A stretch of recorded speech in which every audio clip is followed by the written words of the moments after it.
Jangan lupa subscribe, like, komen, dan bagikan. Jangan sampai kamu ketinggalan info-info penting dari channel Pak D. Terima kasih telah mampir di channel Pak D. Belajar pandai bersama Pak D. Kelas 3, tema 7, subtema 1, pembelajaran 6. Ayo membaca. Siti, Dayu, Lani, Udin, Beni, dan Edo ingin belajar membuat tempe. Sekitar tempat tinggal mereka ada tempat pengolahan tempe. Sebelumnya, mereka telah membaca beberapa informasi tentang pembuatan tempe. Bacalah teks berikut.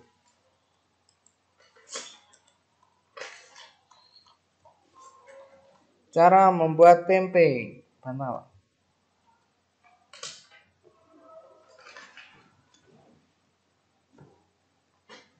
kedelai merupakan hasil perkebunan yang memiliki banyak manfaat. Tempe adalah salah satu hasil teknologi pangan dari bahan kedelai. Cara membuatnya cukup mudah. Kacang kedelai digunakan untuk membuat tempe. Selain itu, ditambah ragi tempe serta daun pisang. Pertama, kacang kedelai dicuci hingga bersih, kemudian direndam selama 12-18 jam. Kacang kedelai dicuci hingga kulitnya terkelupas, lalu kacang kedelai dikukus atau direbus hingga empuk.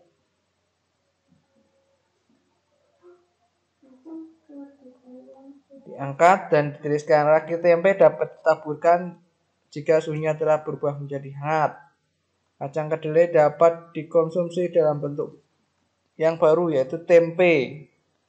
Melalui teknologi pangan bermanfaat agar kedelai dapat dinikmati sebagai jenis makanan baru.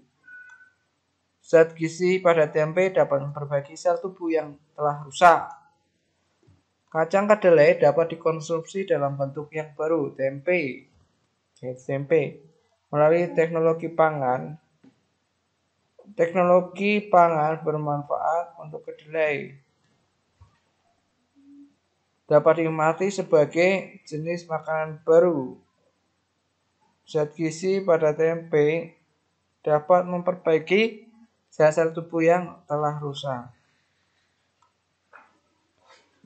Ayo renungkan. Amati teks pada paragraf berikut. Apa manfaat teknologi bacaan tersebut?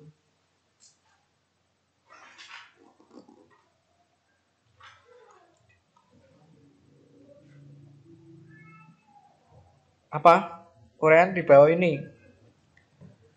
Teknologi pangan terhadap hasil panen kacang kedelai diubah menjadi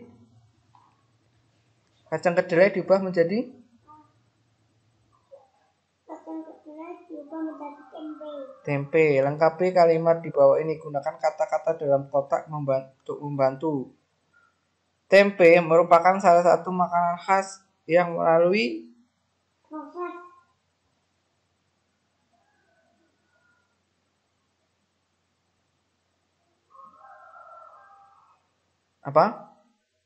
Tempe merupakan salah satu makanan yang diolah menjadi melalui teknologi pangan. Bahan utamanya adalah kacang kedelai dan ragi tempe. Ragi tempe berguna untuk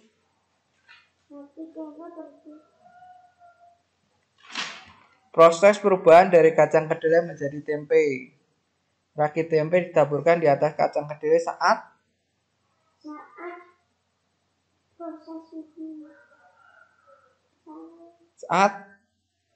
hangat. Kedelai rebus setelah turun menjadi hangat. Setelah 1 atau 2 hari, kedelai akan berubah menjadi tempe. Tempe akan memberikan manfaat yang baik bagi tubuh kita. Konsumsi kedelai, teknologi proses suhu. Ayo mengamati. Edo, Dayu, Lani, Udin, Siti, dan Beni ikut serta membuat tempe. Mereka bekerja sama menyiapkan proses pembuatan tempe. Udin dan Edo menyiapkan kompor dan panci. Dayu mencuci kacang kedelai dibantu oleh Lani. Siti dan Beni bertugas merebus kacang kedelai. Siti harus mengisi panci dengan air. Panci yang tersedia berukuran besar. Gelas yang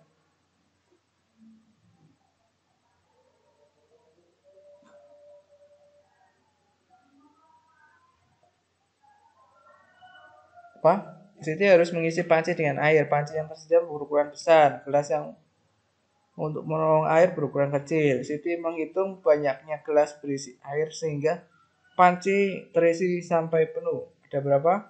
3. Ada berapa? 3 apanya? Yang mana? Halaman berapa? 54. 9. Jika air di gelas dituangkan ke dalam panci, lingkari volume air yang lebih banyak. Mana yang lebih banyak?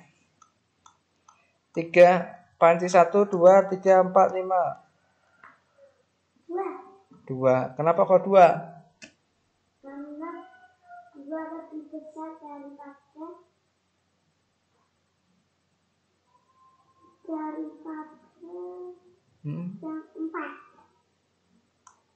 Yang paling kecil 5. Yang paling kecil itu 2. 5. Terus 3. Ayo berdiskusi. Bacalah teks bacaan berikut. Setelah membuat tempe, Siti dan teman-teman akan mengolah tempe yang sudah jadi. Mereka membayangkan menu masakan yang akan dibuat dari tempe.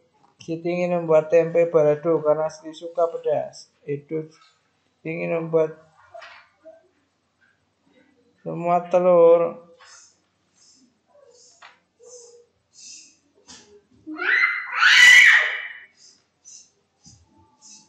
Edo ingin membuat semur tempe karena Edo suka rasa manis. Lani ingin membuat tempe asam manis karena Lani suka rasa asam dari saus tomat. Beni, Dayu, dan Udin lebih suka tempe yang digoreng, rasanya asin dan gurih. Siti memaksa ingin membuat tempe balado.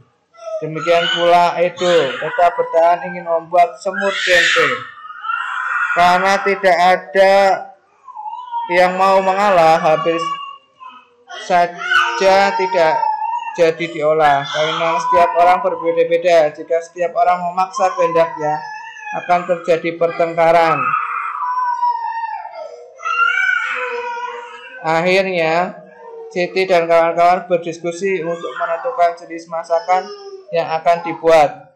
Siti tidak ingin memaksa kehendak. Siti paham bahwa tidak semua orang suka pedas. Siti memiliki tenggang rasa terhadap teman-temannya. Begitu pula Edo dan Lani. Mereka tidak memaksakan keinginan pribadi. Dari hasil diskusi, semua sepakat untuk membuat tempe mendoan. Perbedaan sifat dan kebiasaan dapat menimbulkan pertengkaran jika tidak ada yang mau mengalah. Sikap ini tentu saja tidak baik. Perbedaan sifat dan kebiasaan tidak akan menjadi masalah jika bertoleransi terhadap sifat dan kebiasaan orang lain. Tenggang rasa adalah sikap yang mau memahami keadaan orang lain. Diskusikan dengan temanmu mengenai hal baik dan tidak baik yang mungkin terjadi jika terdapat perbedaan sifat kebiasaan tiap orang. Ayo menulis. Amati hasil diskusi mengenai berbagai akibat dari adanya perbedaan sifat kebiasaan pada setiap orang. Muncul sikap tenggang rasa, berbeda pendapat, perang antar suku bangsa, memahami perasaan orang lain, saling melengkapi satu sama lain, memicu pertengkaran, menghargai perbedaan, memaksa kehendak, memperkaya wawasan, tidak mau bersatu. Tuliskan kembali sikap yang perlu ditiru dan dihindari jika terdapat perbedaan pada tabel berikut. Mana yang perlu ditiru dan mana yang perlu dihindari. Muncul sikap tenggang rasa, ditiru apa dihindari? Ditiru, tenggang rasa itu baik, menghargai namanya. Berbeda pendapat, perlu ditiru apa dihindari? Dihindari.